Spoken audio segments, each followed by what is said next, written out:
Ngikubingelele mbukeli, ngiphinde ngikwamukele kwi-channel yethu ezinohlonze Trending News. Namhlanje ke sifuna ukukhuluma ngento edala umsindo ezinkundleni zokuxhumana, ividiyo ke evele emngcwabeni kamufi uNathi Mthethwa lapho khona abantu bebonakala belwela ukudla nokuphuza. Kodwa ke ake sibheke kahle ukuthi kwenzekeni ngempela futhi kungani lokhu kudala impikiswano enkulu kangaka. Kuvela ukuthi ke ngesikhathi somngcwabo bese kukhona vele ukudla kulungiselelwe ivakashi. Kodwa ke abantu abaningi bebengamenyiwe kangangokuthi bagcine sebeshayisana befuna ukuthola okuncane nabo. Manje ke ake sikhulume iqiniso babukeli, lokhu akuyona into entsha. Sikwazile ke ukubona izinto enjengalezi emcimbini eminingi, kodwa kungani abantu sebenjalo manje? Ingabe inhlupheko, ungabi nomsebenzi noma ukungahloniphi kwindawo zomngcwabo? Manje ke ake sizwe omunye umuntu ukuthi uthini ngalokho kwenzekile. Ngicela sizwe umbono wakhe, kodwa futhi khumbulani ukuthi lokho engizokukhombisa khona njengamanje akusho ukuthi ngiyavumelana noma ngiyaphikisana naye. Ngifuna nje sizwe imiqondo ehlukene.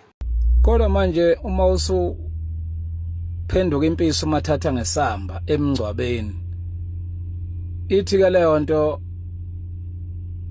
kusho ukuthi uyoziyofika nakho ekhaya kini. Mangabe ukudla nje uziyongena nakho emagcekeni akini. Ukudla kwasesifeni, ukudla kwasesinyameni uyongena nakho kini. Angithi la nje basemanzini la kwaMthethwa nina nize ukuzobakhalisa, uyabona, nibafihlisa ithambo likakhokho wabo, beqhubeke bebesemanzini. Kushaya isikhathi sokuba behlambuluke bephume emanzini abathethwa. Wena ongayena wakwaMthethwa uzobe ungasekho la, bazobe sebehlambuluka bodwa abathethwa. Umbuzo ke uthi ke le nsila ke yesifo ongene nawo kini iyobe sigezwa kanjani yona? Manje ke mbukeli, ake sikhulume ngezinto zethu njengabantu basemzansi. Amasiko ethu asifundisa ukuthi umngcwabo indawo yokuthula nokuhlonipha uma umuntu eshonile. Siyahlangana ukuze simkhumbule kahle, hayi ukuthi silwe noma sixabane.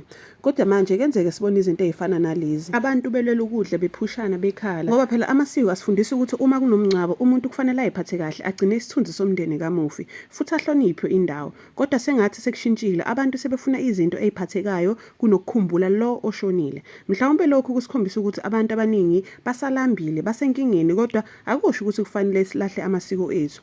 Ukuyiphatha kahle akudingi imali, kudinga inhlonipho. Kwethu angazi sizulu ukuthi sisiphunyula noma sisidedela kanjani, noma sekwaba indlala, sekudla indlala kakhulu, noma sekudla ubusela, senine inhliziyo zeinkawu ukudlula phela lento. Uma nizothatha ukudla kwasesifeni, esifeni lapha bekungadliwa nje, sikhule thina esifeni kungadliwa sidalo, uyabona, ngoba ngani kwanyama futhi ngaphandle emakhamba umnomzana wekhaya ephelezelwa ngenkomo kuzothatha isikhumba sayo agoqwe ngaso abekwe ethuneni, etshalwe egcekeni, esibayeni, kwesinye isikhathi kweminye imizi angene esibayeni, kwesinye isikhathi lapha nje ezaleni ngasesangweni ngoba umnomzana, kodwa ngokuvamile wayebekwa nje esibayeni. Lokho kuyadabukisa kodwa futhi kuyafundisa. Ngakho-ke babukeli bami, lokho kwenzekile emngcwabeni kaNathi Mthethwa kushiya imibuzo eminingi. Siyabona ukuthi abantu bayahlupheka, kodwa ngesikhathi esifanayo kufanele sihlale sikhumbule ukuthi umngcwabo uyindawo yokuhlonipha, hhayi indawo yokulwela ukudla. Ngingathanda ukuzwa imibono yenu babukeli. Nicabanga ukuthi lokho kwenzekile ingabe lokho kuwuphawu lokuhlupheka noma ukungabi nasiko? Ungabhala-ke umbono wakho kuma-comments futhi ungakhohlwa ukusubscribe ukuze-ke ungaphuthela izindaba esinifakela zona usuku nosuku.